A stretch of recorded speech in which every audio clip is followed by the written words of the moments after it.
તો અમરેલી બહુચર્ચિત પત્રકાંડ કેસમાં જેલ મુક્ત થયા બાદ પાયલ ગુટીએ તેમના નિવાસસ્થાન વિઠ્ઠલપુર ખાતે પ્રેસ કોન્ફરન્સ કરી હતી। પાયલ ગુટીએ જેલવાસ દરમિયાન પોતાના પરિવાર સાથે અડીખમ ઊભા રહેલા તમામ સમાજના આગેવાનો અને લોકોનો આભાર માન્યો હતો। તો લેટરકાંડ મુદ્દે એફએસએલની તપાસ કરાવવાની પણ માંગ કરી।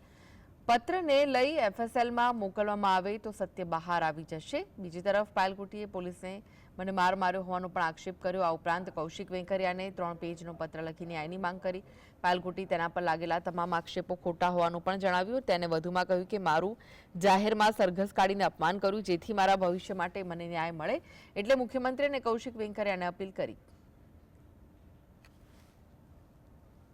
જે છે એ સાચું આવી જશે બહાર। એટલે તો તમે જાણો કરી કે નથી, તમે લેટર ડુપ્લિકેટ લખી રહ્યા હતા ત્યારે તમે પોલીસને એફએસએલ તપાસ કરાવી લ્યો એટલે તમને ખબર પડી જાય હું સાચું છે। તમે એવું માનો છો તમે ગુનો જ નથી કર્યો?